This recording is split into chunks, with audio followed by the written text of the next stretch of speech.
ito. Salamat, Panginoon, sa panibagong umaga na ibinigay niyo po sa bawat isa. Salamat, Lord God, sa isang buong linggong pag-iingat mo sa bawat isang narito at sa kanilang mga pamilya. Father God, ngayong umaga, kami po ay makakarinig ng mga salitang nanggagaling sa iyo upang maging kalakasan, kapahingahan ng bawat isa. Lord God, sa iyo lamang namin matatagpuan ang tunay na pagpapala, ang tunay na kapahingahan na aming hinahanap. Maraming salamat, Panginoon, sa buhay ng bawat isa na nagpapatuloy sa iyo sa pakikinig ng iyong mga salita. Lord God, sa bawat salitang aming mapapakinggan ay naway maisabuhay ng bawat isa sa amin. Malakaran namin ito at makita sa aming mga buhay, Lord God, na kami ay binago mo. Salamat, Panginoon, sa umagang ito. Ngayong umaga, kami ay magpupuri at sasamba sa iyong pangalan ng buong puso, ng buong kaluluwa, at ng buong isipan, Panginoon. Salamat, Lord God, sa umagang ito. Ito po ang aming dalangin sa pangalan ni Jesus. Amen! Hallelujah! Hindi na po ba tayong magpuri sa Panginoon? Yes! Hallelujah! Amen! Palakpakan naman natin ng malakas sa ating Panginoon. Amen, Lord God.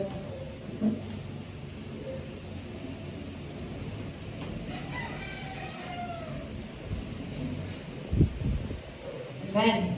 Amen po ba? Yes. Amen. Hallelujah.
Salamat sa presensya mo ngayong umaga. Damang-dama ka namin. Amen po ba? Amen! Woo! Sino dito ang ninanabik lagi sa presensya ng Panginoon? Yes!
ito.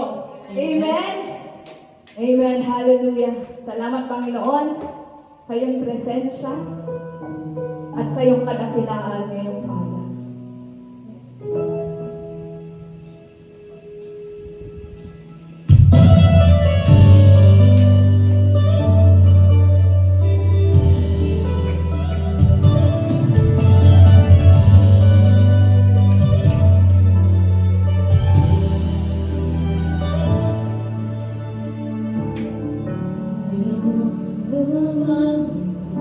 Sa libong buhay, di pagkakain, lahat sa'yo'y ibibigay.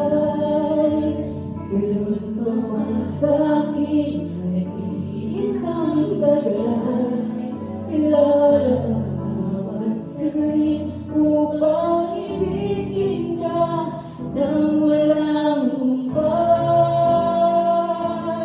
Dahil ang dagat na hindi nakatakan sa pag-alon, puso ko ay sa'yo magmamahal sa habang panahon.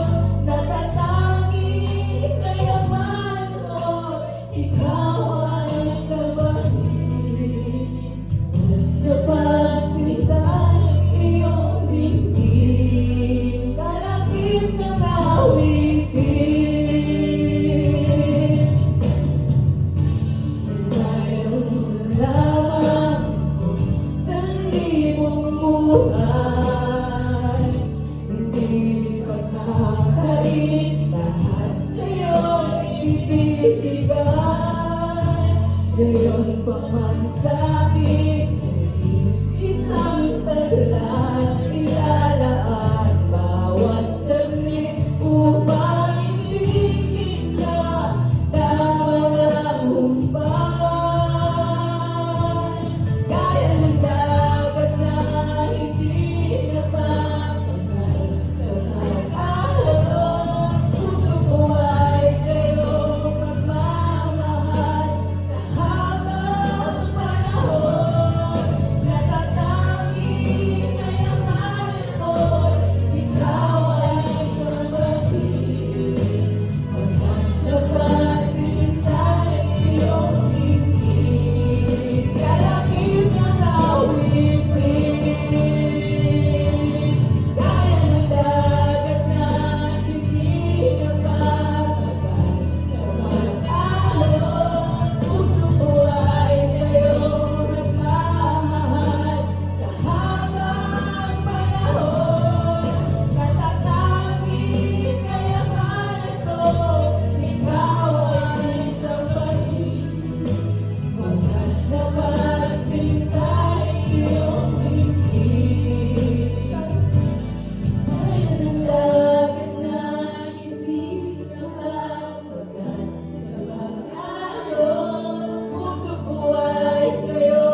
Hindi kami mapapagod na ikaw ay papurihan at sambahin. Amen.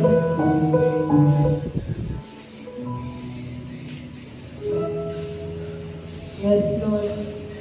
Hallelujah. Amen.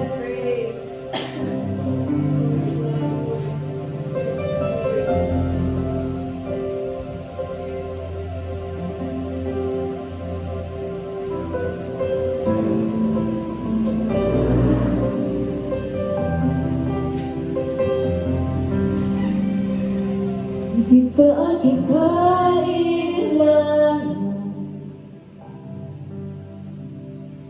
higit sa aking karanasan,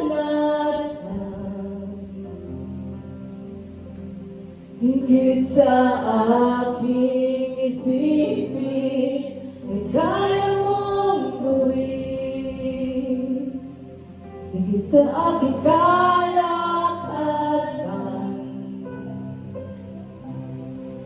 minsan ay hindi na kulang. Higit sa aking isipin, ay kaya mong gawin. Higit sa aking kailangan, higit sa aking karanasan, higit sa aking isipin, ay kaya mong gawin. Bawat araw ko ay hawak mo, ay nangangamba sa piling mo. Walang mahirap sa'yo, walang mahirap sa'yo. Ikaw ang Panginoon na makapangyarihan, walang mahirap sa'yo. Amen.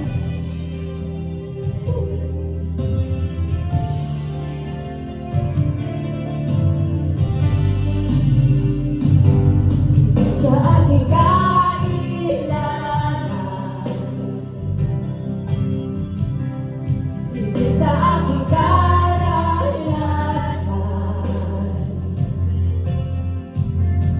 higit sa aking isipin, ay kaya mong gawin. Higit sa aking kalakasan,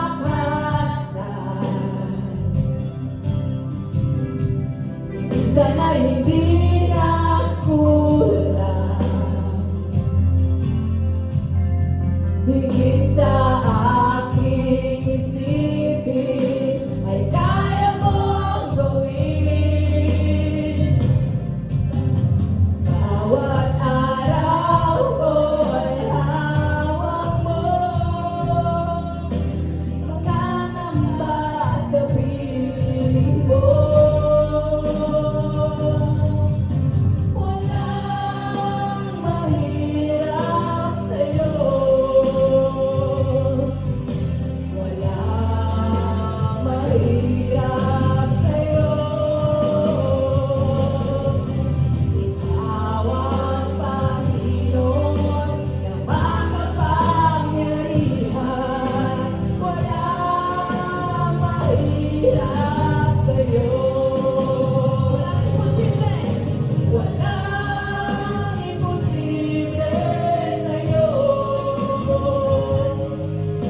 walang imposible sa'yo. Ikaw ang Panginoon na makapangyarihan, walang imposible sa'yo. Walang mahirap sa'yo, walang mahirap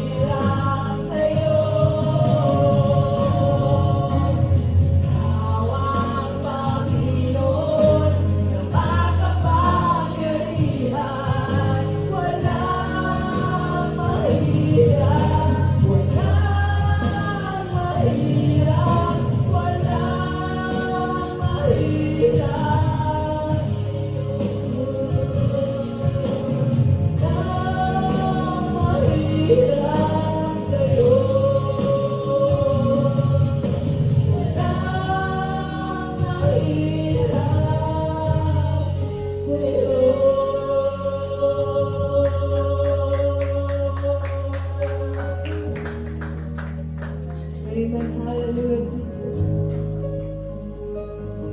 Tunay na walang imposible, walang mahirap, at walang hindi kayang gawin ng ating Panginoon. Amen. Hallelujah. Pagtiwala lamang tayo sa Kanya. Kahit anong hilingin natin at ipanalangin sa pangalan ng Jesus, ay Kanyang diringgin. Amen. Amen. Praise God, sa iyo lamang ang mataas na papuri at pagsamba. Amen. Hallelujah. Makaramdam po po ng kaginhawaan ng lahat. Amen. Bagaman mainit ngayong umaga, naglalagablab naman ang apoy na nagmumula sa ating Panginoon. Amen? Amen. Salamat po sa mga taong narito ngayon.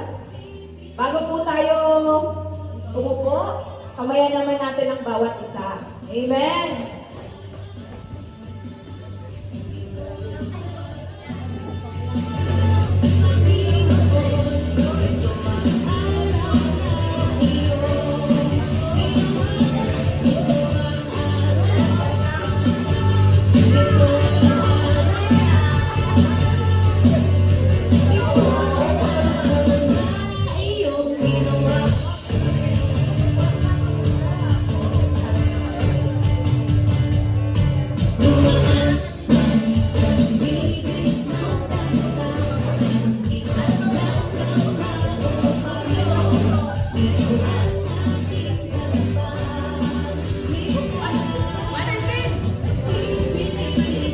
Hallelujah. Amen. Praise God. So, tayo po ka ay kakaupo na.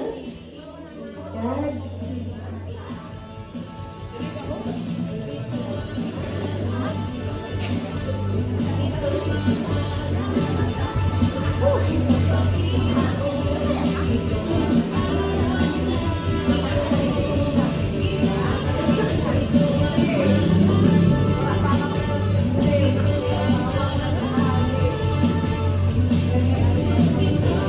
Ito nga pong malakas ulit na palakpak para sa ating Panginoon.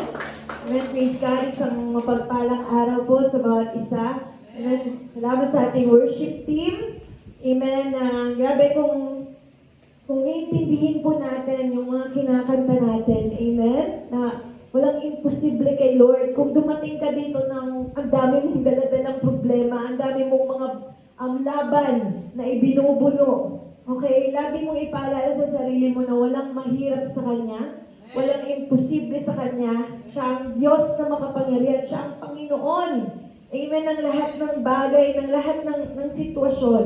So lagi niyong i-remind every time na kakanta tayo, Lord, Ikaw ang focus ko ngayon at nandito ako, amen, para magpahinga, magpasalamat, magpuri sa lahat ng mga magaganda, even sa mga pangit na mga nangyayari sa buhay natin. Tama po ba? Praise God. So, maraming salamat po sa ating worship team. So, bago ako magsimula, may gusto po bang mag-testimony? Oh, praise God. Yes, Nanay Salome. Palakpakan naman natin si Lord sa buhay ni Nanay Salome. Praise God.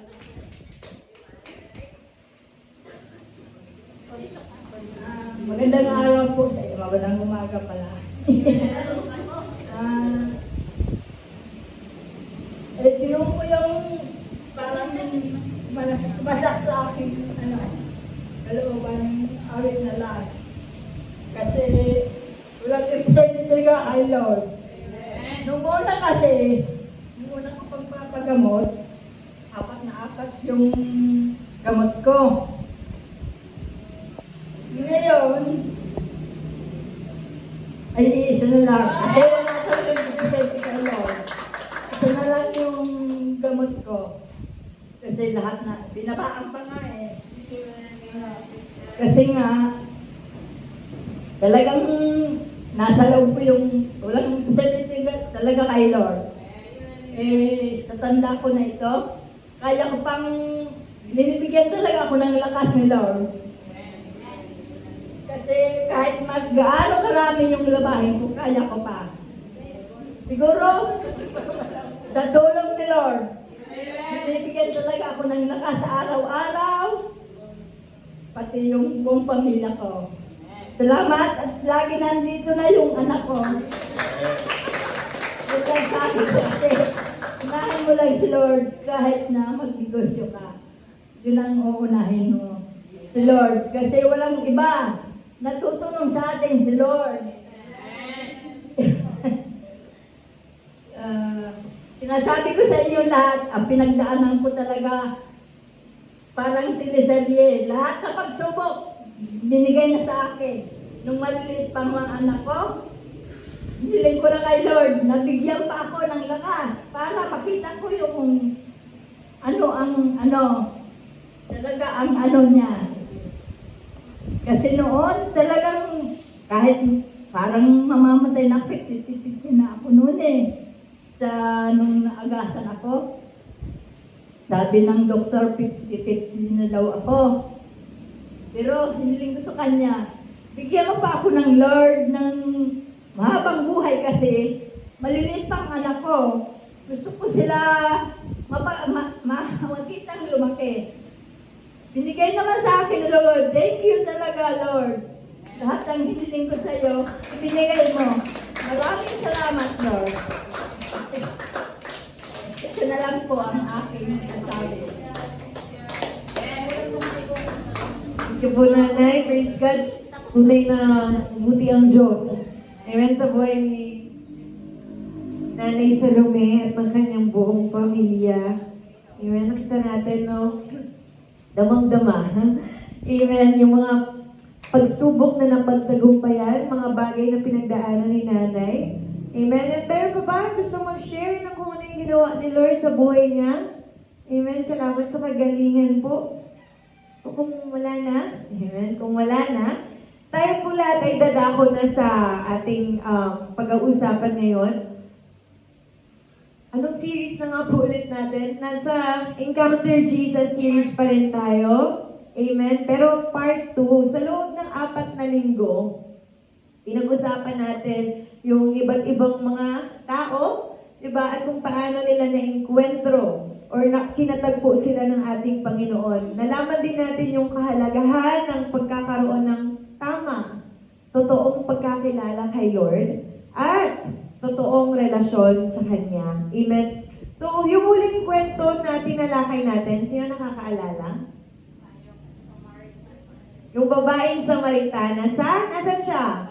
Sa balon, no? Pinag-aralan natin in John chapter 4 kung paano kinatagpo, no, ni Jesus, sinadya ni Jesus yung babae nito sa Samaria, at kung paano binago ng Diyos yung buhay niya, at yung buhay niya ay nagsilbing isang buhay na patotoo, kaya naman yung kanyang buong bayan, okay, ay naligtas at nakakilala sa Diyos. Tama po ba? Ngayon, gaya nga po ng sinabi ko last Sunday, part 2 na po ito. Masyado kasi hindi natin, meron akong parte doon na iniwan talaga, hindi natin binasa. Pero ngayon ay pag-uusapan natin, ito na po yung finale. Oh, may finale.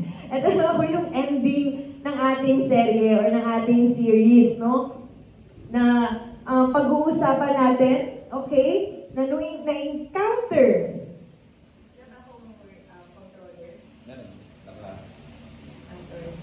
Na-encounter ng babaeng ito si Jesus, hindi nagtapos sa kanya. Amen? Kundi nagpatuloy sa pamamagitan niya. Tama po ba? Okay. Sabi dito sa next verse, kasi ang pagkakaroon ng true encounter, sige nga po, ano po yung kasunod nun?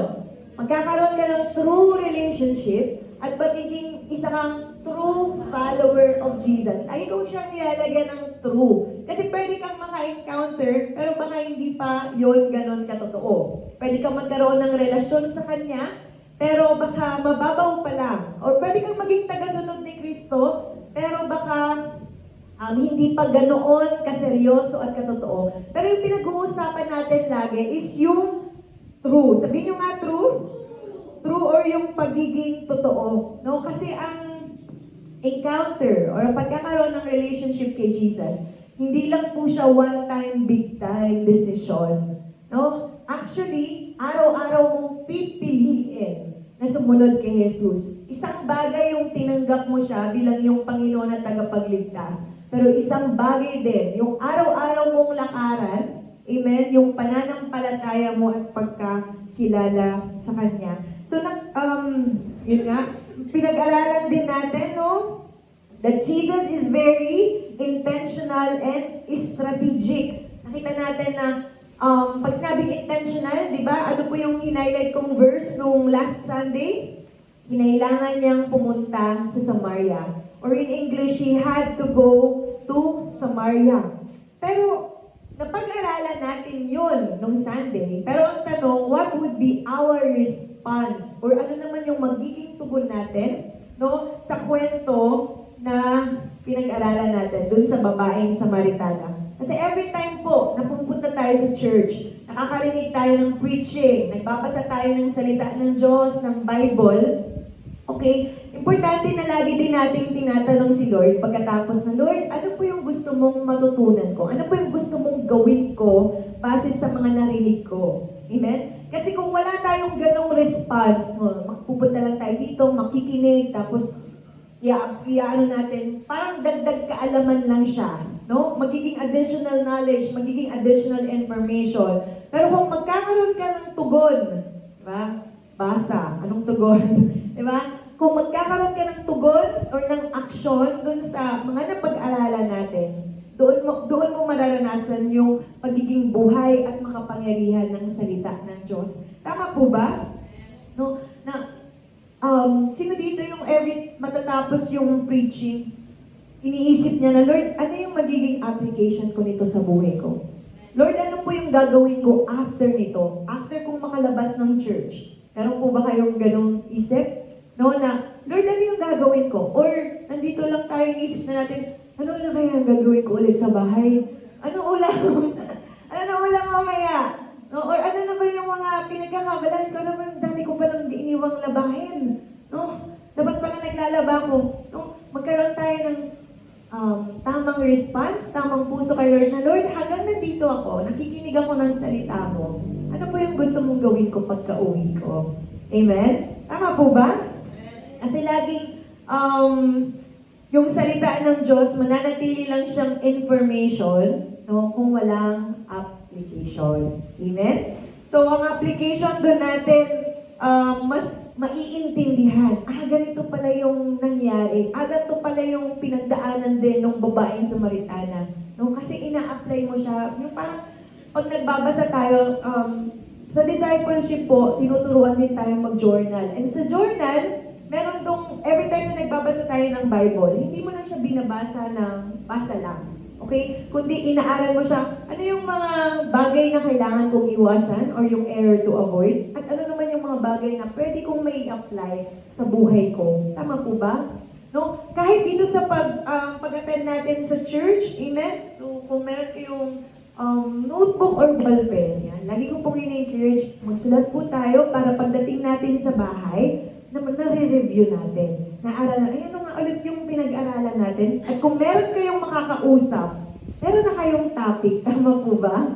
No, meron na tayong pag-uusapan. So, quick recap lang tayo. Babalikan ko lang ng pahapyaw yung ating pinag-usapan last Sunday about dun sa babaeng Samaritana. Makita natin kung paano ang isang conversation naghatid sa kanya ng tunay na conversion. Sa Tagalog, yung isang pag-uusap, okay, yung isang pag-uusap ay naghatid sa kanya ng pagbabago sa kanyang buhay. Kasi dito yung mahilig makipag-usap. Wala, si Vince lang.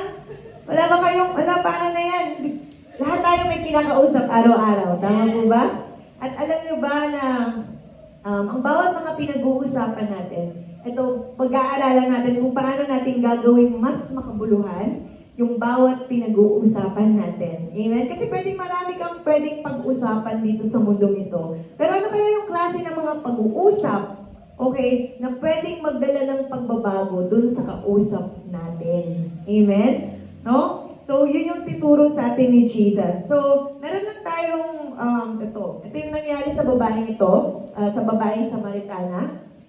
Hopefully, no, na may na-encounter din natin. Una, na-encounter niya si Jesus. Sige nga mo, basahin natin. Nagkaroon ng confrontation, nagkaroon ng conviction, after, nagkaroon ng confession, nagkaroon ng conversion, at papasok na yung commission or yung Great Commission, and yung last is yung community impact. Okay? So, papahapyawan ko lang po. So, una muna is yung confrontation. Napag-aaralan natin na kahit alam na ni Jesus yung sikreto ng babaeng Samaritana, kinailangan pa rin niya i-reveal or i-expose. Kasi bakit nga po? Hindi para i-condemn siya, kundi para bigyan siya ng kagalingan at kalayaan dun sa pinagdadaanan po niya. Tama po ba? Amen. Kasi pwede po nating pag-usapan sa dami-dami ng encounter stories sa Bible. Aabot tayo ng 1 taon kung isa-isahin ko yung mga tao na na-encounter nila si Jesus, no? Pero kung hindi tayo magpapakatotoo, pwede tayong mag-usap about encounter, about relationship kay Lord. Pero ang gusto ni Lord, amen, yung pagpapakatotoo natin. Kasi gaya ng sinabi natin last Sunday, hanggang hindi natin inaamin sa mga sarili natin na tayo ay makasalanan, tayo ay sira, tayo ay may sakit, amen, hindi tayo mapapagaling at maaayos ng ating Diyos. Tama po ba? So, pwede tayong magsuot ng kanya-kanya nating mga maskara. Okay? Yung maskara na tayo lang yung nakakaalam. Siguro meron tayong mga personal na mga pinagdadaanan na gusto nating itago, no? Tapos isusuot lang natin yung maskara na, ay, strong ako. Ano ako? Independent ako. Or matatag ako, malakas ako. Pero pag uwi natin sa ating mga bahay, pag tayo na naman ulit yung mag-isa, ano yung tunay? No? Ano yung tunay na kondisyon ng ating mga buhay? Si Lord, no, ayaw niya na magtago ka sa maskara na yan. Amen? Kasi, di ba, hindi naman siya tumitingin sa pagpepeke natin ng itsura. Tama po ba? Hindi tinitingnan niya, anak. No? Ngayong nandito ka, kahit sa church, ini-encourage natin na magpakatotoo tayo. No? Kasi hindi naman tayo nandito para i-please yung mga tao. Amen? Nandito tayo para kanino? Para kay Lord. No? At kung si Lord, nalalaman niya yung tunay na estado ng ating mga puso, hindi mo na kailangan magpanggap. Nakakapagod kaya na magpanggap. Diba? Nakakapagod maging malakas lagi. No? Dito sa inang mga tao, sobrang parang ang lakas tatag-tatag naman ng taong ito, nakakaya niya lahat. Pero sa presensya ng Diyos, pwede tayong magpakatotoo. Lord, ang hina-hina ko na. Ikaw yung maging kalakasan ko. Tama po ba? Amen. Gusto niya tayong ayusin at buuin. Kasi sa pagpapakatotoo natin, amen, doon mas kumikilos ang Panginoon. Mas doon tayo naayos, mas doon tayo nabubuo. And lagi ko pong i-remind sa bawat isa na tanging ang Diyos lamang po ang kayang makapag-ayos sa atin. Tama po ba? Hindi tayo, hindi ibang tao yung pwedeng makabuo sa'yo, no? Kundi ang Diyos na lumikha sa'yo. Sino po dito merong kakilala na nung pinagawa mo sa kanya, nung dinala mo sa kanya yung electric fan, ang problema lang naman ay hindi siya umiikot. Tapos, nung pinagawa mo sa kanya, pagbalik sa'yo, hindi na tuloy gumana. Ano ka tayong mga ganon?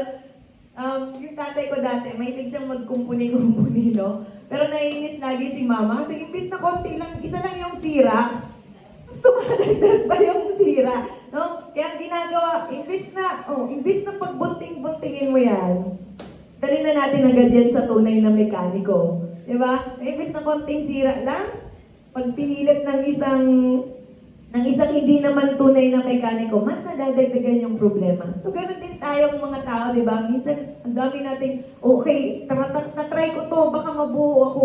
Pupunta ako dito, baka mahanap ko yung sarili ko dito. Or kaya, i-experiment ko to. Baka sakaling maayos yung buhay ko, yung puso ko. Pero the more that you try, di ba? The more that you explore, you experiment, amen, mas lalong nagkakanda buhol-buhol. Nagkanda sira-sira na yung buhay mo. Pero kung una tayong lumalapit dun sa Diyos na lumikha sa atin, tama po ba? Siya yung nakakakilala sa atin eh. Siya yung may gawa sa atin. Amen? So, siya lang din yung tanging makakapagbuo sa atin. Amen? So, pangalawa is yung conviction. Sa conviction naman, dito na-realize ng ating mga puso yung tunay na pangangailangan natin. Ano yung pangangailangan ng babae nung pumunta po siya sa balon? Tubig, di ba? And pinarealize ni Jesus sa kanya na, okay, ako yung tubig na nagbibigay buhay at ang sino mang lumalapit sa akin ay hindi na kailanman mauuhaw, no? Alam nyo ba, madalas, ginagamit ng Diyos yung mga sitwasyon natin sa ating mga buhay, amen? Para mas ma-realize natin na kailangan pala natin siya. Naniniwala po ba kayo doon? No? Sino dito, nung nagkaroon siya ng sitwasyon, nung nagkaroon siya ng problema, naalala mo ang Diyos? Sino dito kung kailan ka nawalan, no?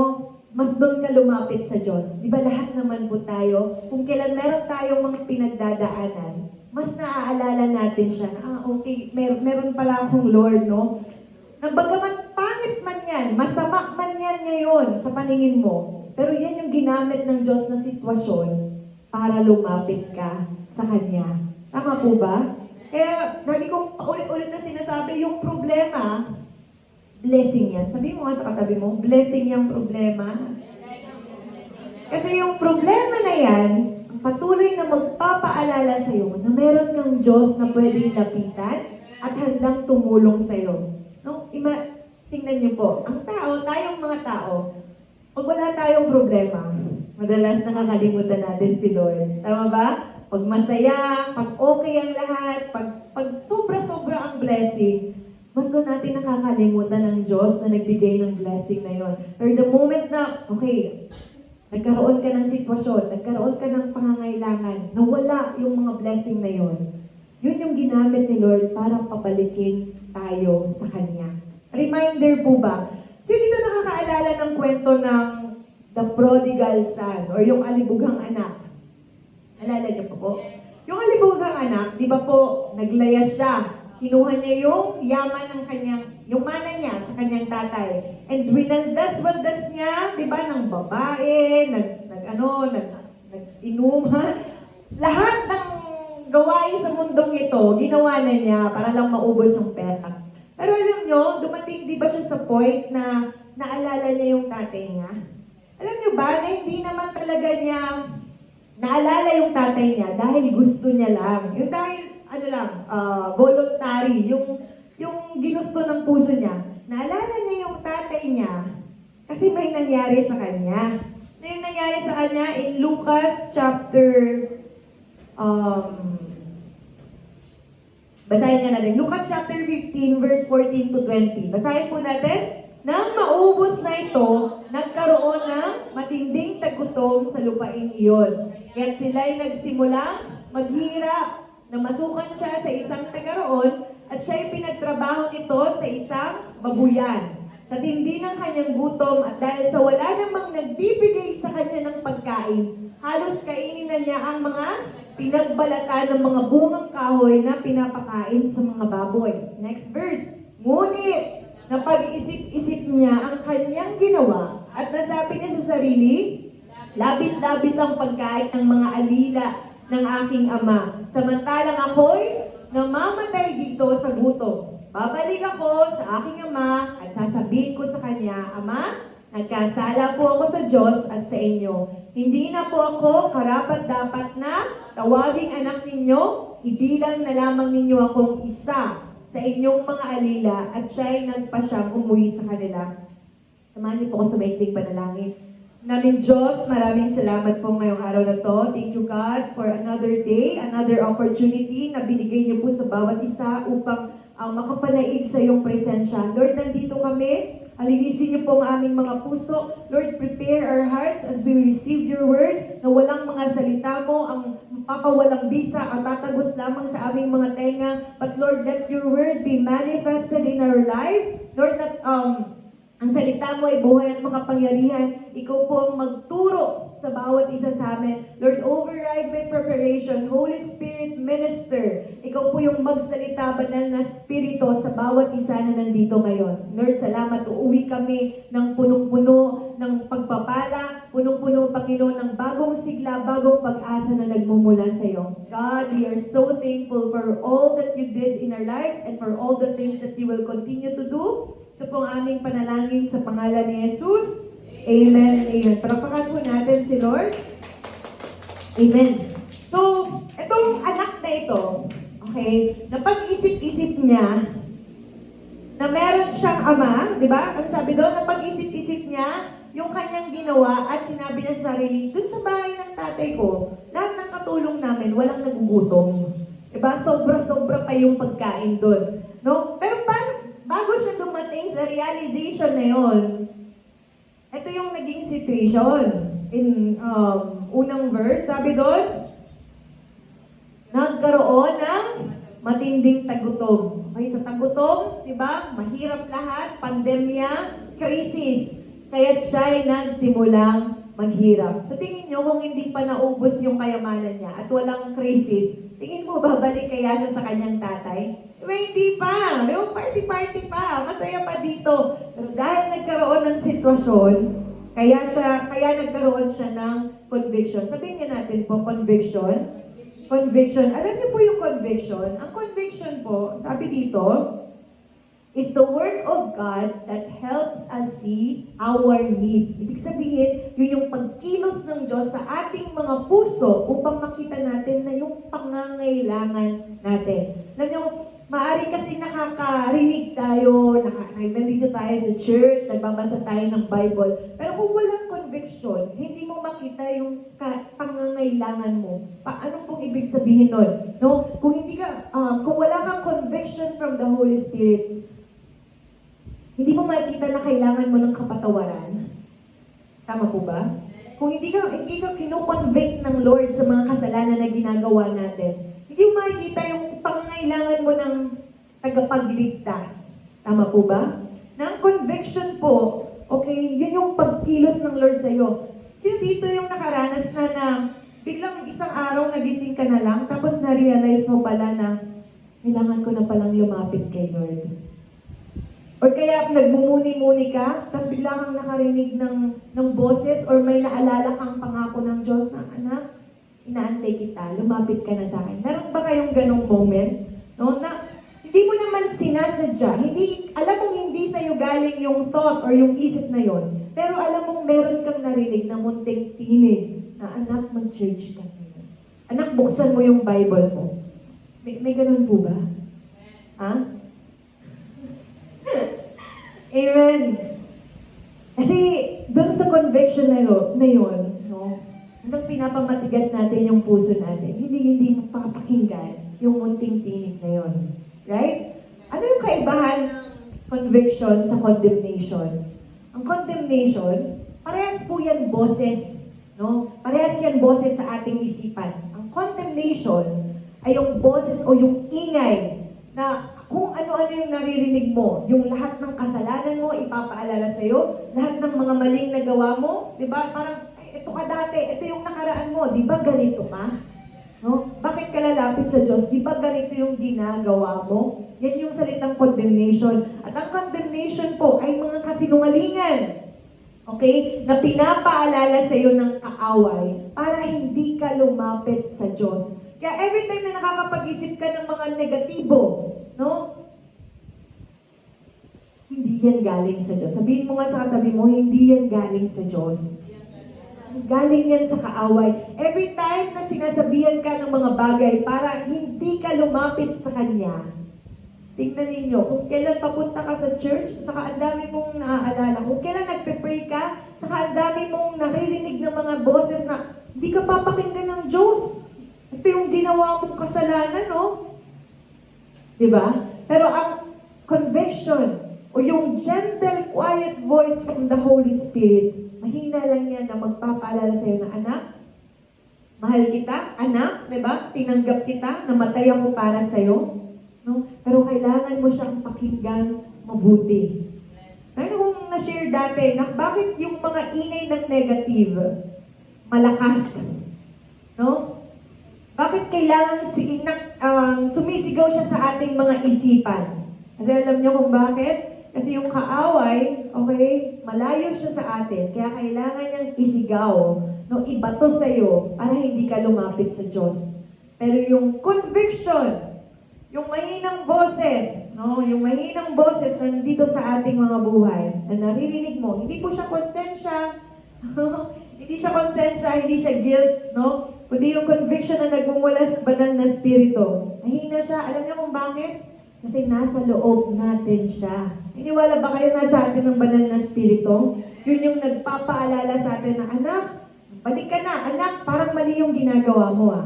Yun po yung salitang conviction. Okay, hindi na ako magtatagal dito sa conviction. Okay, next is yung confession. Okay? Confession. Kailangan ko po itong isabi sa inyo, no? Kailangan natin siyang daanan para mas maintindihan natin yung process, no? Ito yung mga kailangan nating pagdaanan para makarating tayo dun sa Great Commission at saka sa Community Impact. Yung dalawa. Doon ako magpo-focus mamaya. So, number 3, ano nga po yung number 3? Confession, or yung acknowledging who Jesus is. So, sino si Kristo sa buhay natin ngayon? Sino po si Jesus sa buhay natin ngayon? No, siya ba ang ating tagapagligtas? Siya ba ang ating Panginoon? O nananatili pa rin siyang bisita sa ating mga buhay? Pag sinabing bisita, iba yung welcome ka lang Lord once a week. Or welcome ka lang Lord dito sa buhay ko na ganito. No? Pero pag sinabing Panginoon, ano nga po yung sabi doon? Sa lahat, buong aspeto ng ating mga buhay. So sa babae ito, kinonfess niya or dineclare niya sa buhay niya na si Jesus ay ang kanyang tagapagligtas. Diba? Ito na kaya si Kristo? Siya na kaya ang Mesiyas? No? At yung next is yung conversion. Sabihin niyo nga, conversion. Conversion or yung transformed life and mission. Naniniwala po ako na bago natin makwento sa ibang tao yung about kay Kristo, kailangan naranasan mo muna siya ng personal sa buhay natin. Tama po ba? Kasi hindi mo siya ma-share, no, kung wala kang personal na karanasan sa kanya. Paano may share ang isang tao na hindi mo personal na kilala? Anong sasabihin mo dun sa mga tao makakausap mo? Pero alam niyo po ba, isang epektibo, okay, na pag-evangelize or pag-share sa mga tao ay ang pagiging mabuting patotoo sa kanila.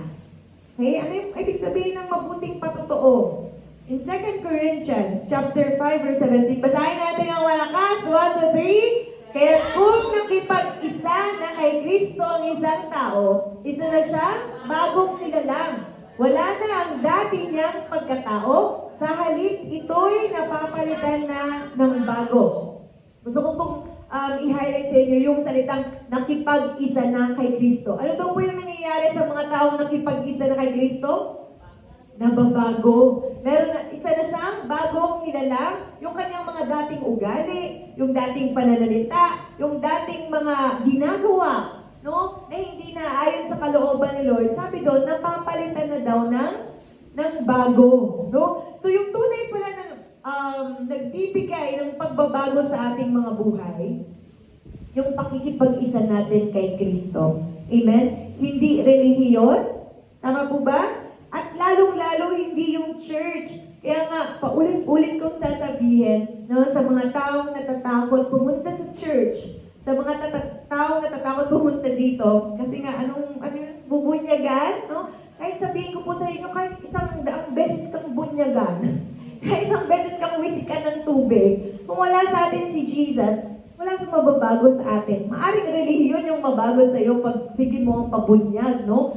Pero yung pakikipagrelasyon sa Kanya, amen, hindi yan natusukat sa kung gaano kadaming beses nilublob sa tubig o kung gaano katagal nilublob sa tubig.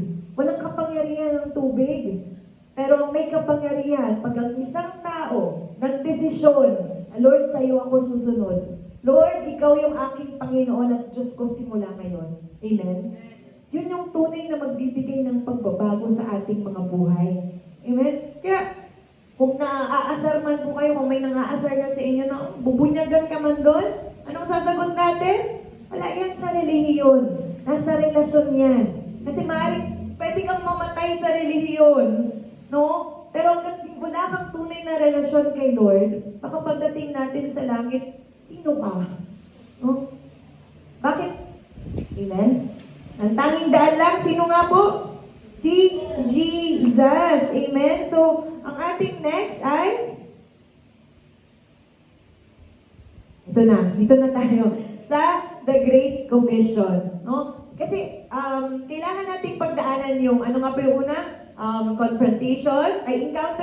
confrontation, conviction, confession, and then conversion. And doon ka palang papasok sa The Great Commission. Sabi nga po natin kanina, ang kaligtasan ay hindi dapat tumigil sa atin. Dapat itong magpatuloy sa pamamagitan natin. Naniniwala ka ba na kaya ka nakakilala kay Lord ay hindi lang para manatili na tagapakinig lang, kundi gusto din ni Lord na ikwento mo rin siya sa ibang mga tao? Sino naniniwala dito? Lahat po ba tayo merong bibig? Amen? So, kaya tayo nabigyan ng bibig. Amen? Para ikwento si Jesus sa mga taong nakapaligid sa atin. Gusto ko pong basahin sa inyo yung John chapter 4. Ito po yung karugtong ng binasa po natin nung nakaraang linggo. Pwede po ba nating basahin ng malakas? 1, 2, 3.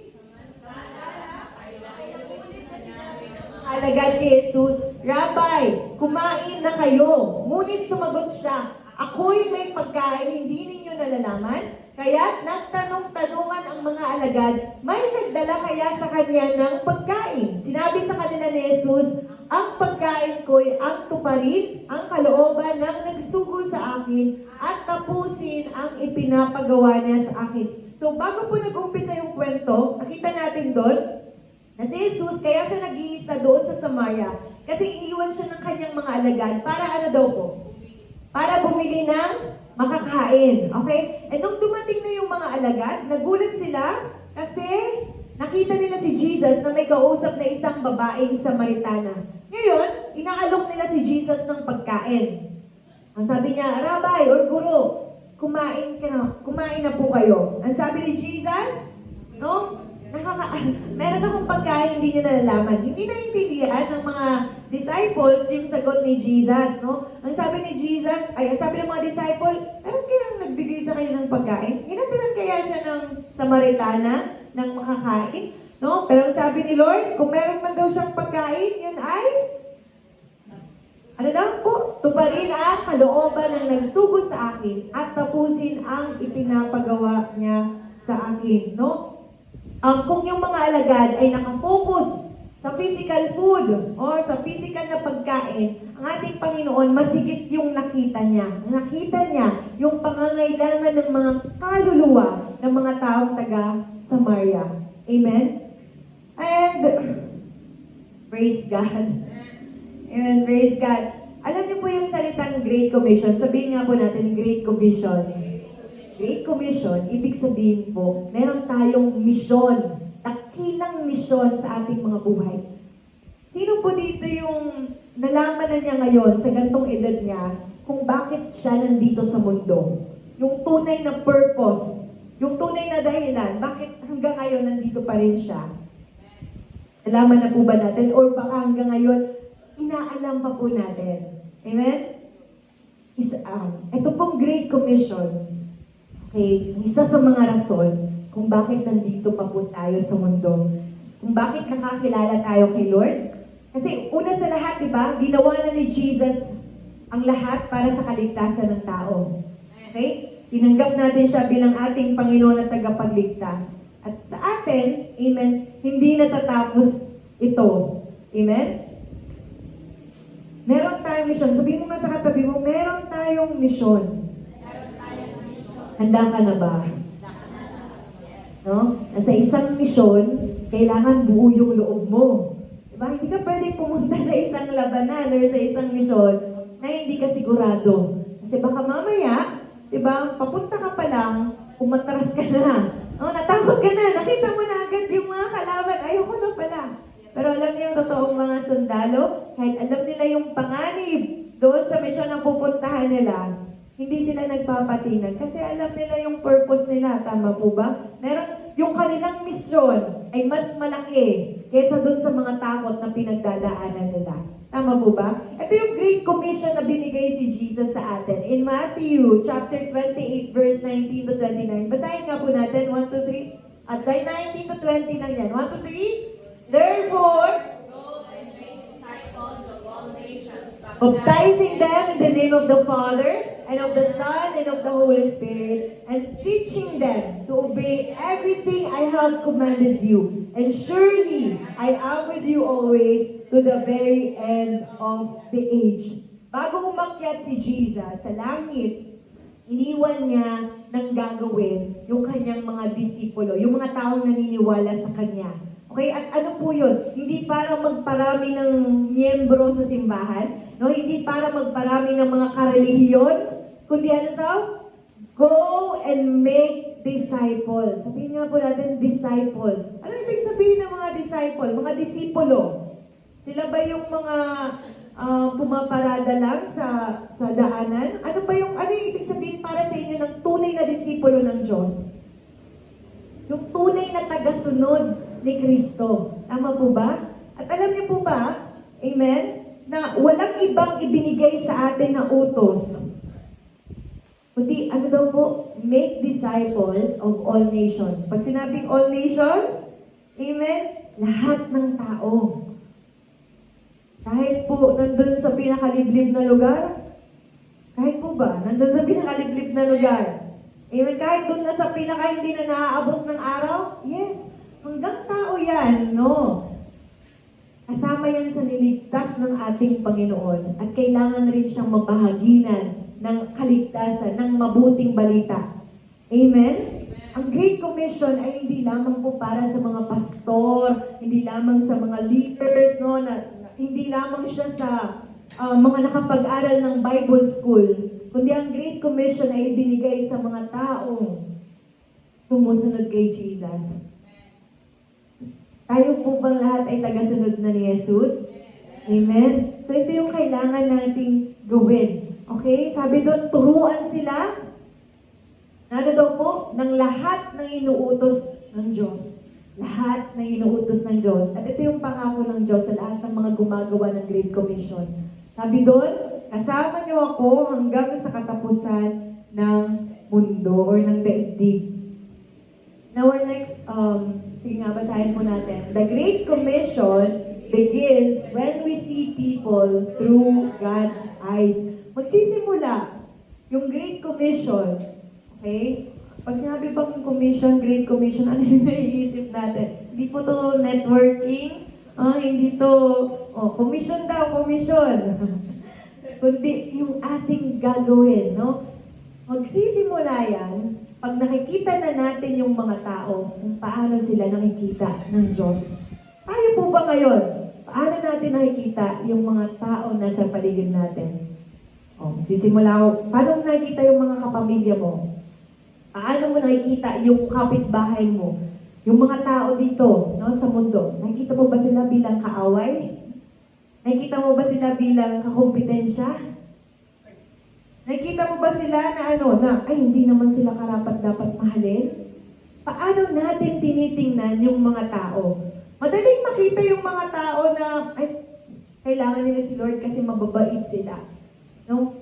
Madaling mahalin yung mga taong mababait. Pero kung yung taong gumagawa sila ng masama, paano mo siya ngayon tinitingnan? Nakita mo siya, masunog ka sa impyerno. Ngayon pa lang sinusunog mo na siya sa impyerno. Demonyo ka or ano ka, doon ka kaysa ka na? Pero alam nyo, kahit ang pinakamasamang tao, tinitingnan ng Diyos bilang isang taong karapat-dapat ng pagmamahal niya. Amen? Binabase natin yung pagtingin natin sa mga tao sa kung paano nila tayo itrato. Tama po ba? Kung ano yung nagagawa nila sa atin.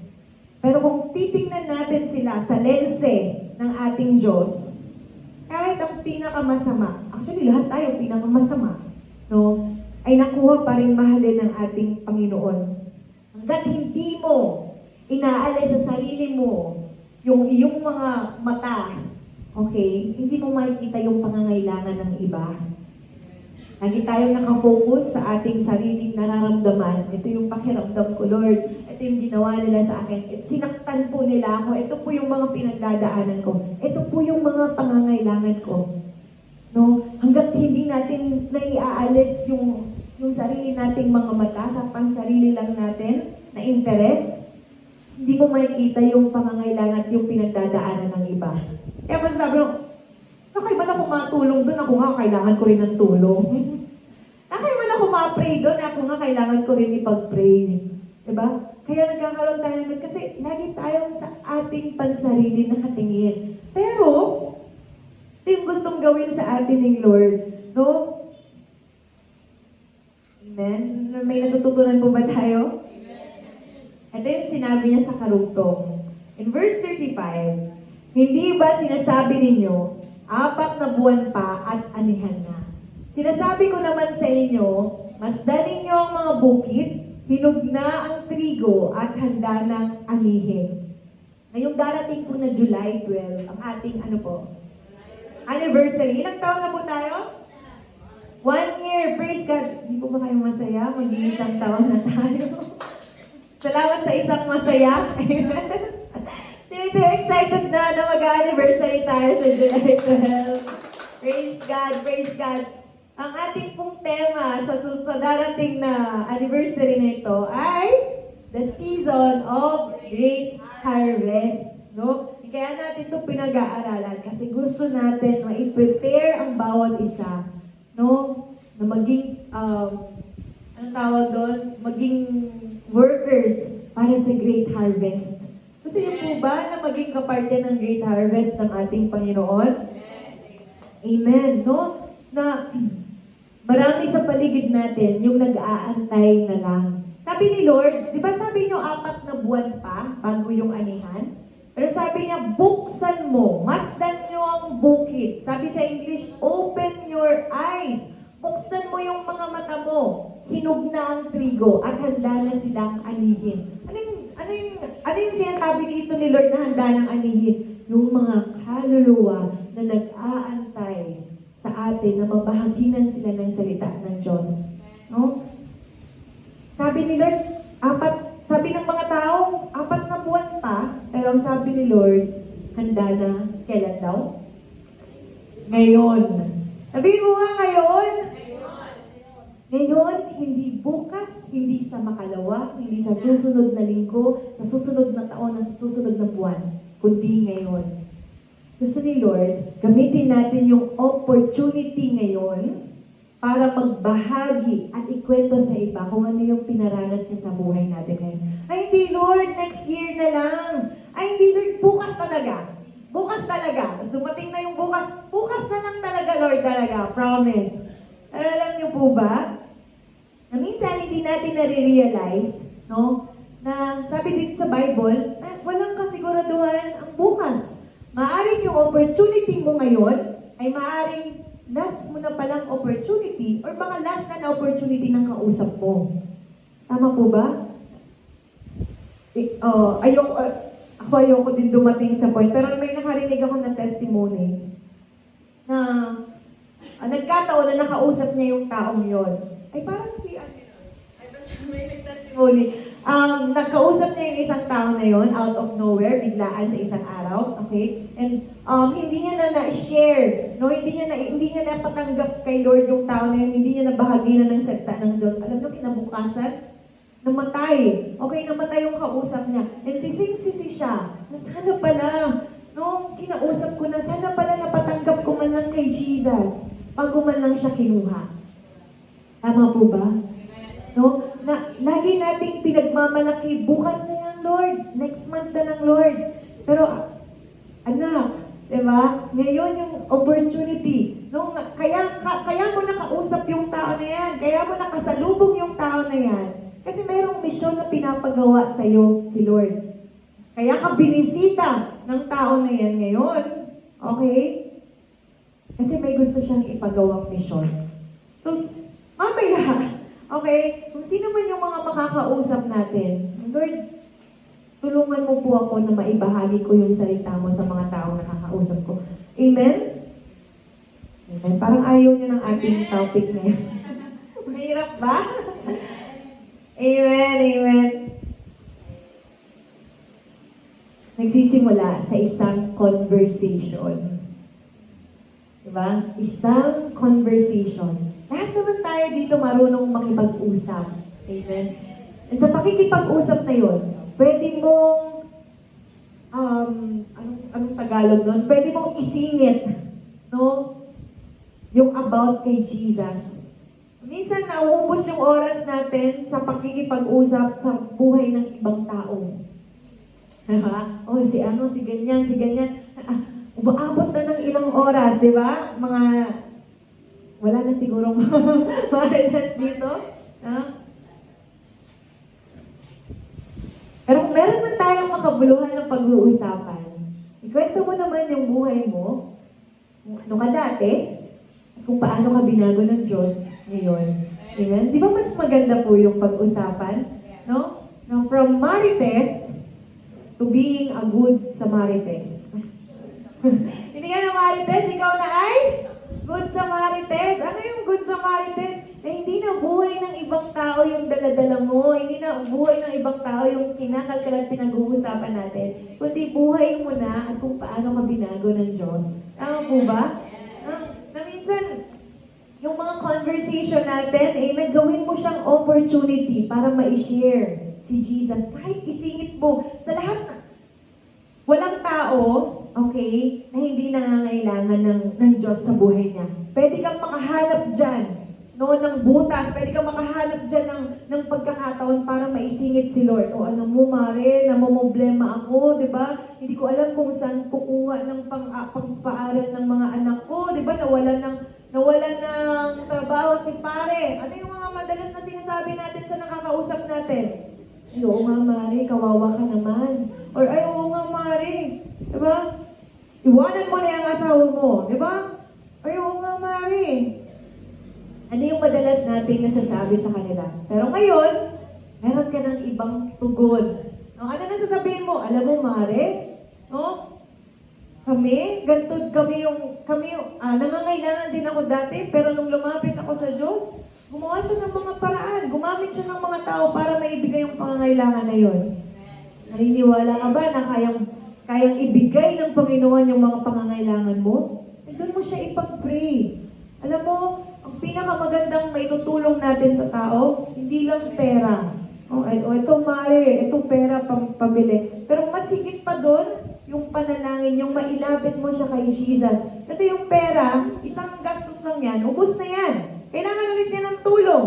Diba? O lalapit na naman siya sa'yo. Pero kung turuan mo siyang lumapit sa Panginoon, every time na nangangailangan ka, every time na may problema ka pinagdadalan, tawagin mo si Lord, di ba? Lumapit ka sa Kanya.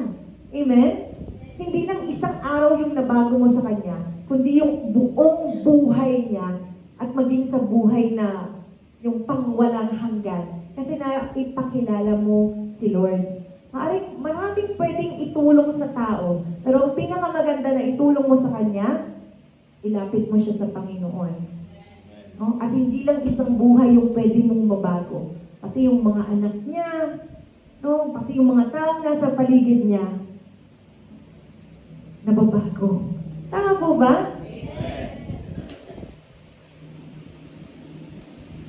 So, sabi dito,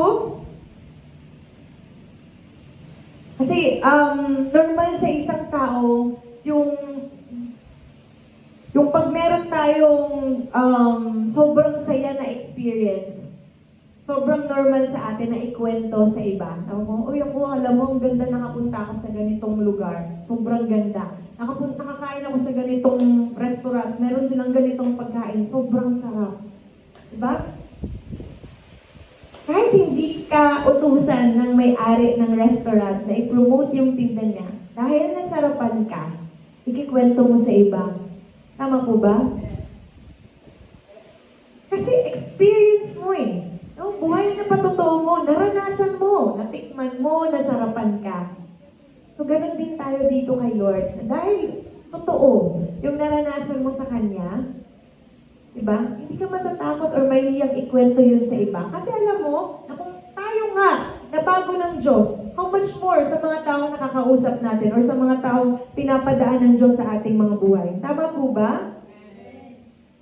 Amen. So, yun yung ating misyon. Sabi dito, balikan ko ulit yung sabi niya, yung sinabi ni Jesus. Sabi niya, ang pagkain ko'y ang tuparin ng kalooban ng nagsugo sa akin at tapusin ang ipinapagawa niya sa akin.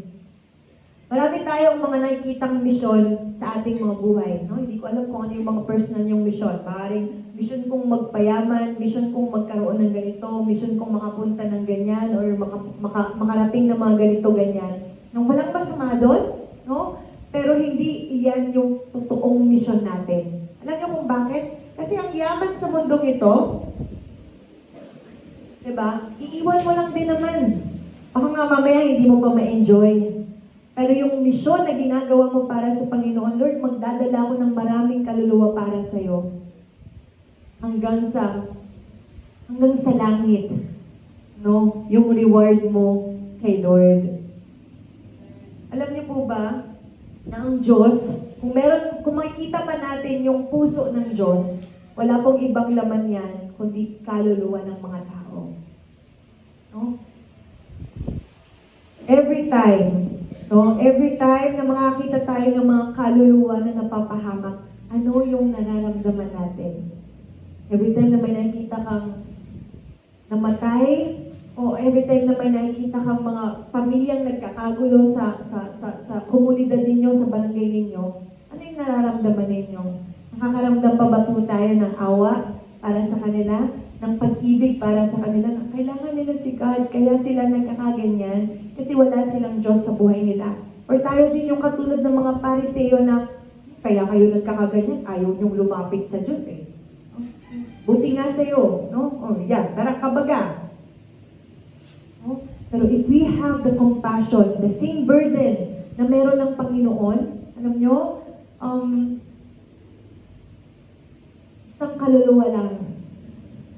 isang kaluluwa lang yung nagbalik loob sa Diyos. Masaya ng buong kalangitan. Kuya Brandon, pwede bang paki-flash yung Lucas chapter 15 verse 7? Hindi ko na sulat dyan. In Lucas chapter 15 verse 7, akala natin, no, matutuwa si Lord pag, million yung nakikinig sa akin, or mayroong 1,000 plus na nandito sa church. No, pero sabi ni Jesus sa Lucas 15 verse 7, basahin nga po natin ng malakas.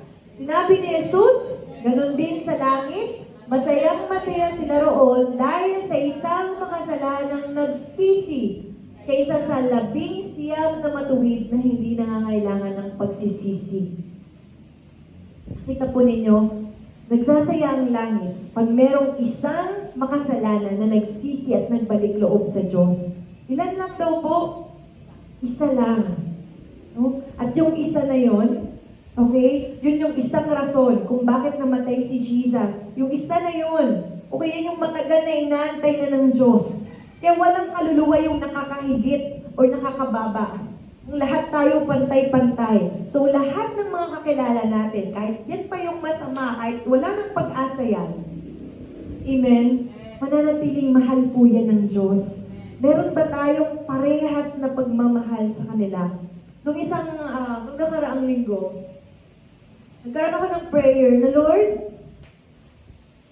gusto ko pong maramdaman kung ano yung nasa puso ninyo para sa mga kaluluwa. Lord, gusto ko pong makita yung mga tunay na kalagayan ng mga tao. And for siguro mga ilang oras, wala ko ibang nasasabi, umiiyak ako kay Lord na, Lord, pinapakita ni Lord na dito, kahit sa San Juan, sa San Agustin, sa lahat, sa buong Pilipinas, sa buong mundo, maraming mga tao, okay, yung napapariwara. Maraming mga pamilya yung winawasak.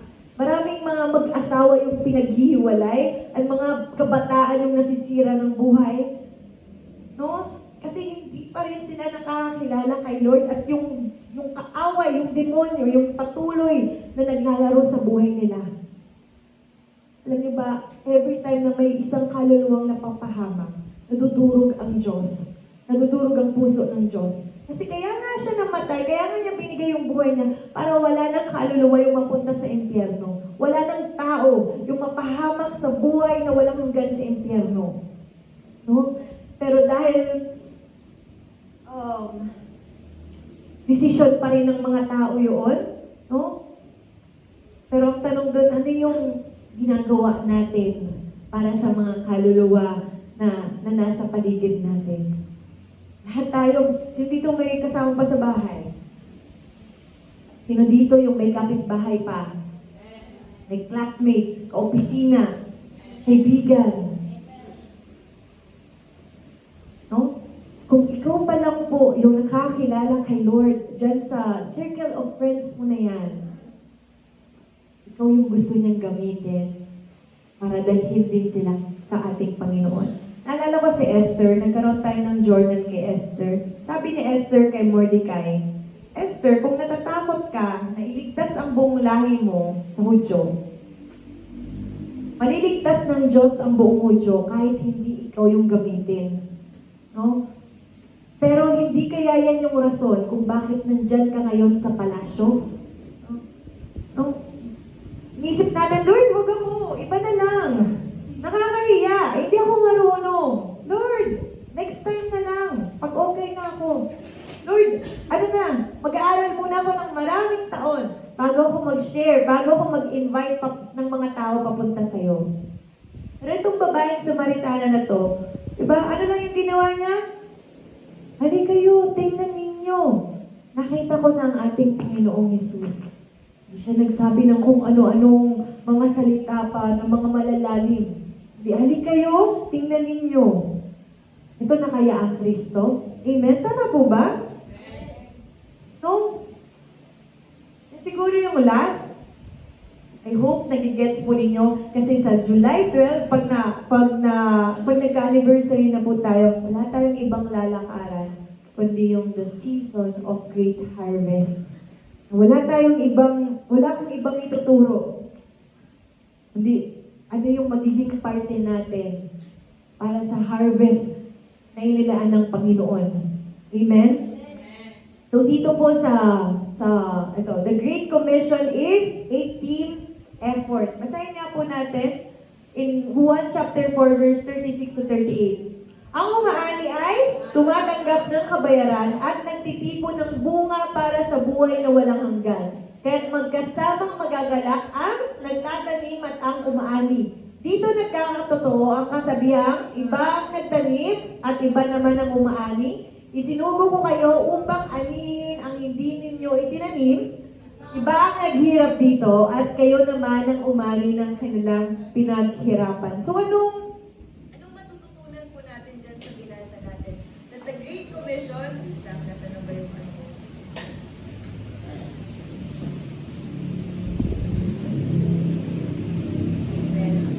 Praise God, nasa na yung ating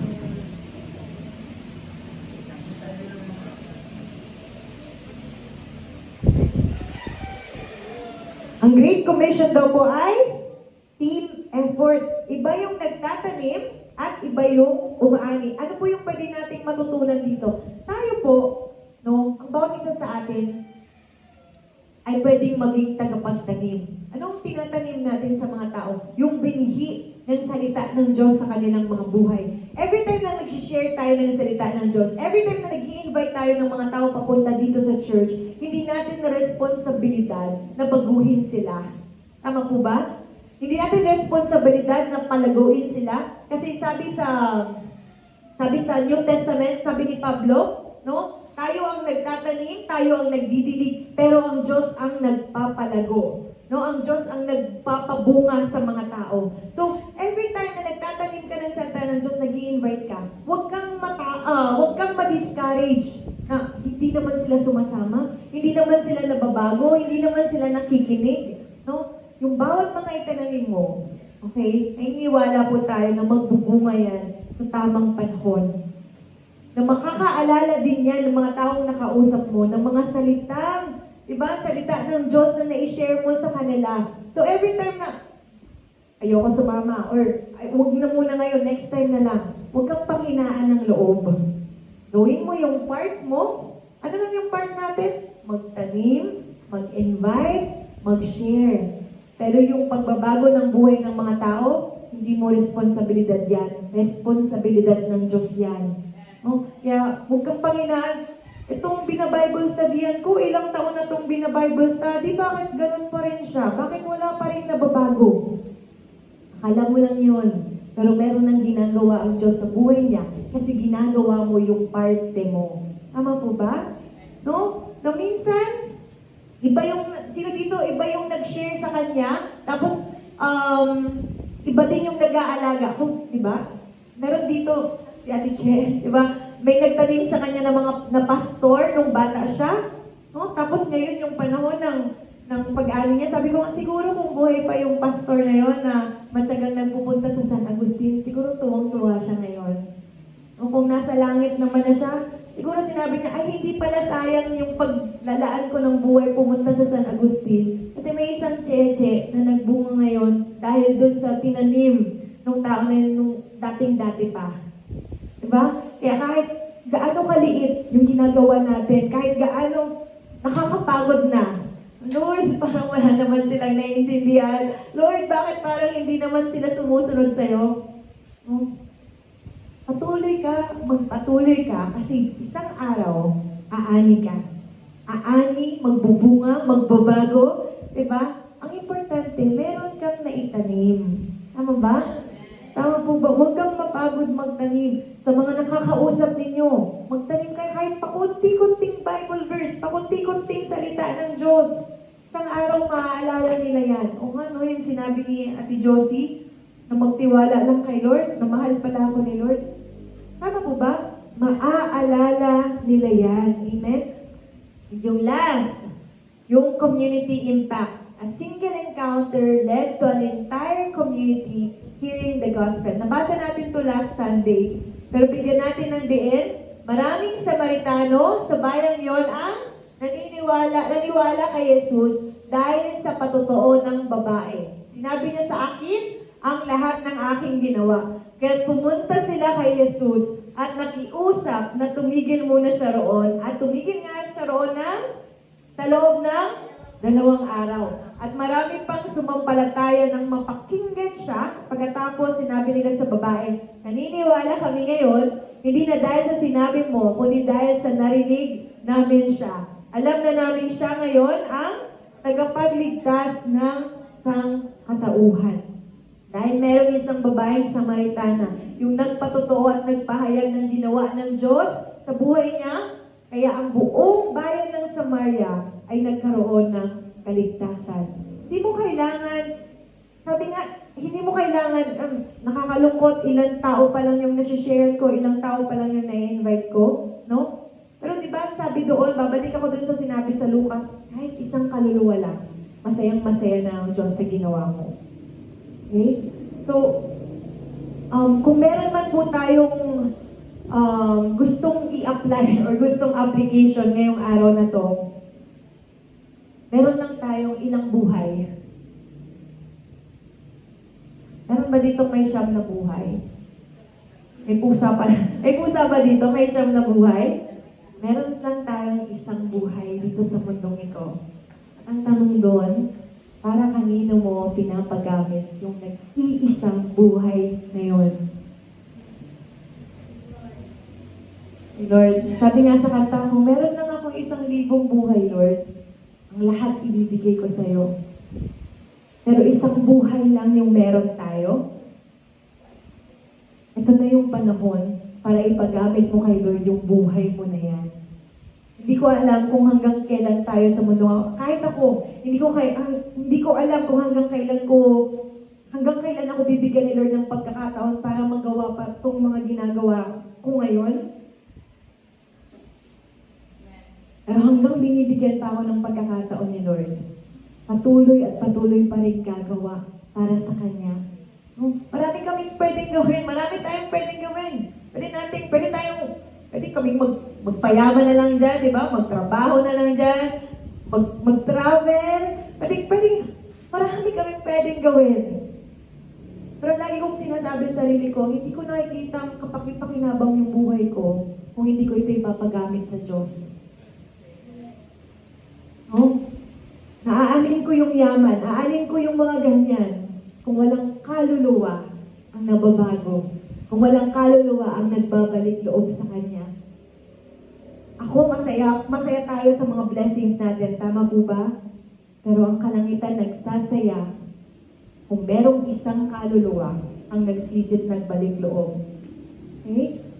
So, kagaya nung I hope naiintindihan nyo yung ating message ngayon. Amen?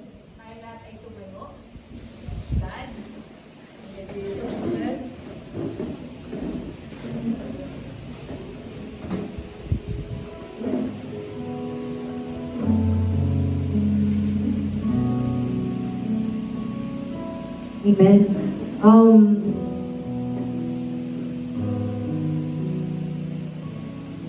Kung titingnan natin yung mga tao bilang mga kaluluwang minamahal ng Diyos. Amen. Bawat pagkakataon, gagamitin natin para maitawid sila, mailapit sila sa ating Panginoon. Na hindi mo na sila titignan bilang isang estranghero, kundi bilang isang kaluluwang minahal ng Diyos. Hindi mo na sila titingnan bilang isang problema, kundi mga taong kayang baguhin ng Diyos ang buhay nila. Amen? Na kung paano tayo binago ng Diyos, kung paano natin nakilala at nararanasan siya sa ating mga buhay. Maraming mga tao sa paligid natin ang nag-aantay na mabahaginan din sila. Nag-aantay na mapaanyayahan din sila. Walang ibang gagamitin. Pwedeng gumamit ang Diyos ng maraming tao, no? Pero sayang naman, kung ikaw nandun lang din naman tayo, hindi pa tayo yung nagamit. No? Hanggang may buhay. Pwede bang kantahin ulit natin yung kalakip ng awitin? Ang gusto ko pong anuhin nyo, i-meditate, muni-muniin ninyo yung salitang, kung meron ng Lord ako 1,000 buhay, lahat ng ito, kulang pa, ibibigay ko sa'yo. Ate Che, pwede ko bang, Ate Joy, tawagin natin yung worship team. Kung kinanta lang natin ito kanina nang hindi natin naiintindihan, pwede po bang kantahin natin, no, yung kalakip ng awitin? Lord, meron lang akong 1 buhay at ayokong sayangin yung buhay na binigay mo para sa akin.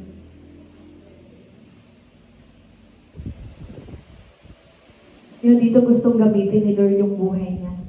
Walang matanda, walang bata. Kung gagamitin ka ni Lord,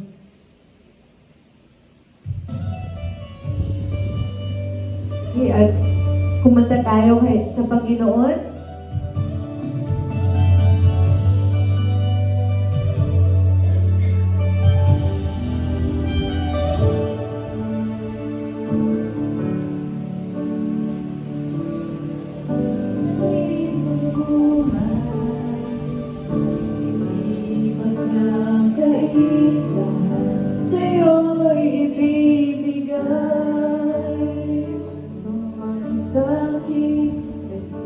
Yeah, Brandon, pwede po, wait lang, pwede po bang merong lyrics? Praise God, hallelujah.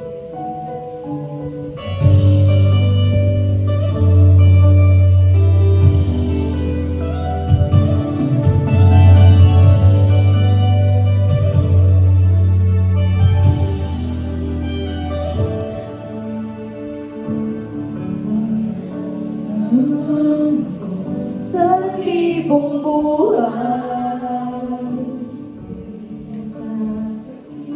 lahat sa'yo'y ibibigay. Man sa'kin, nag-iisang tagal, inalaan bawat saglit upang ibigin ka na walang humpay.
kami-kami lang. Kundi Lord, kung meron man kaming misyon, kung meron man kaming totoong kayamanan dito sa mundong ito, yun yung gawin yung kalooban mo. Panginoon, ipaintindi mo po sa bawat isa. Bigyan niyo po kami ng puso na nasasaktan din para sa iba, Panginoon. Buksan mo po mata ng bawat isa, Panginoon, na makita nila yung mga taong nangangailangan din ng kaligtasan, mga taong nangangailangan din ng pag-ibig, ng kapatawaran, Panginoon. And Lord, hanggang may buhay po kami, pwede mo bang sabihin, Lord, hanggang nabubuhay ako, pakinabangan mo po yung buhay kong ito. Gamitin mo po ako, Panginoon, para sa kaharian mo. At lahat na meron kami, Panginoon, magdala ng kaligtasan para sa iba. Lord, I declare that you will use each and every one of us, God. Kahit meron lang isang kaluluwa, yung magbalik sa kaharian mo, Panginoon, buong kalangitan na yung nagdidiwang. Holy Spirit, empower us. Holy Spirit, encourage us. Hindi po namin kaya. Pero Lord, alam kong kaya mo at walang imposible sa'yo. Yung mga kamag-anak po namin na wala pa sa'yo, Panginoon, we pray, God, na isang araw, makakasama namin sila sa paglilingkod, makasama namin sila sa pagpupuri sa'yo. Hallelujah, Jesus. Hallelujah, God. And alam ko po, Panginoon,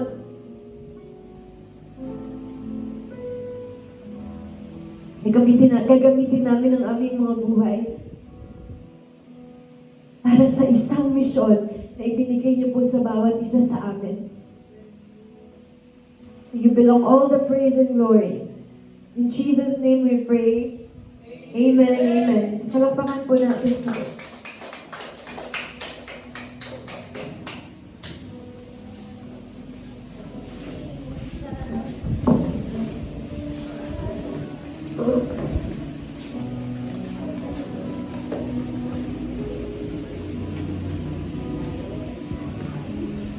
Okay po, bago po tayo dumako sa ikalawang bahagi ng ating pagsamba, maaari po bang tumayo tayo? Panalangin natin ang ating mga kaloob. Amen. Dakilang Ama namin sa langit, maraming salamat po sa lahat ng biyayang aming natanggap, Panginoon. Salamat sa kabutihan mo. Salamat sa pagmamahal na una mong ipinagbinigay sa bawat isa sa amin. Lord God, sa iyo lamang po namin iniaalay lahat ng meron kami dito sa lupa. Lahat ng aming biyaya na nanggagaling sa iyo, Panginoon, ay nararapat lamang na ibalik namin sa inyo. Lord God, salamat sa bawat isa, sa mga buhay na ipinagkaloob mo sa bawat isang naririto. Sa iyo lamang po namin, Panginoon, ibinabalik ang mataas na papuri at pagsamba. In Jesus' mighty name we pray. Amen. It's giving time.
Low. Praise God. Yan. So, announcement po again. So, our church announcement. So, our church service is every Sunday, 8 a.m.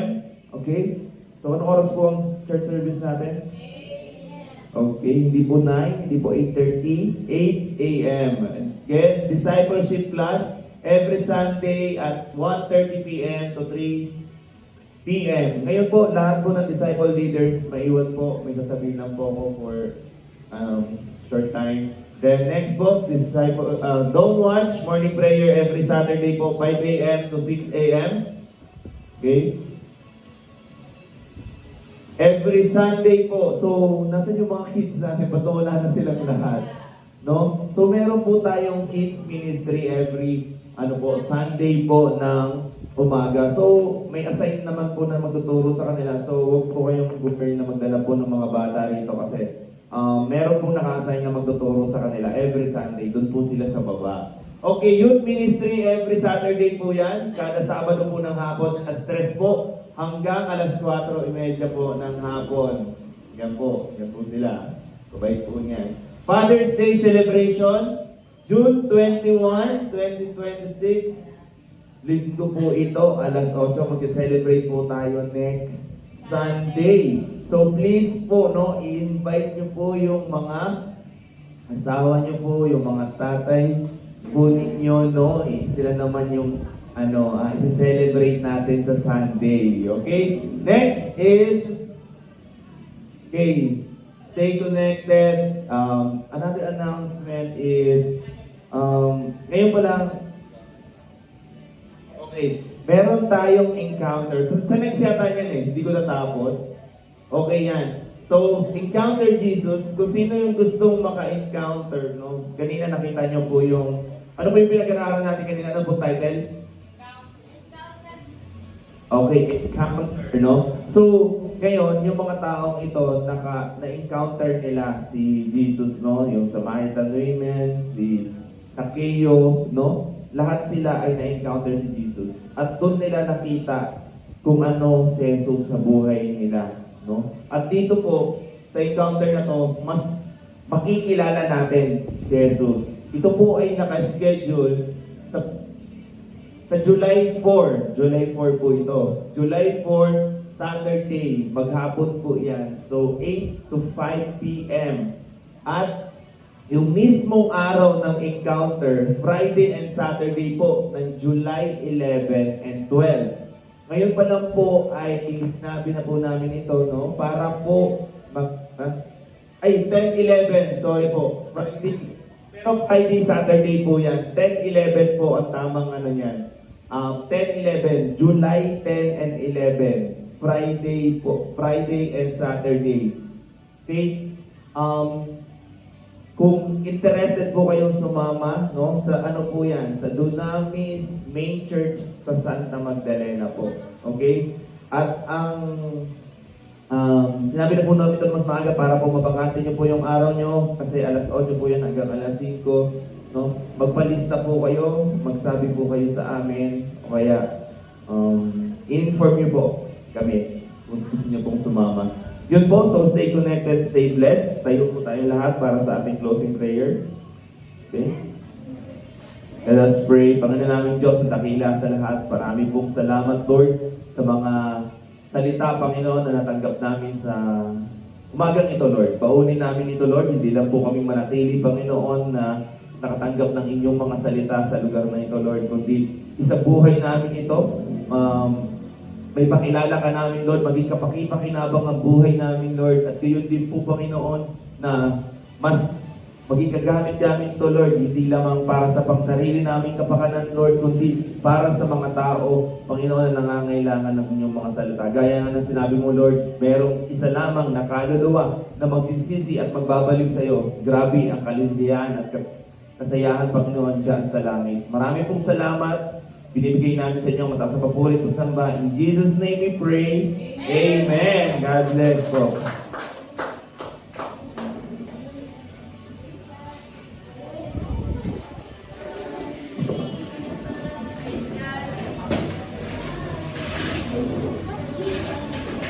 Yes.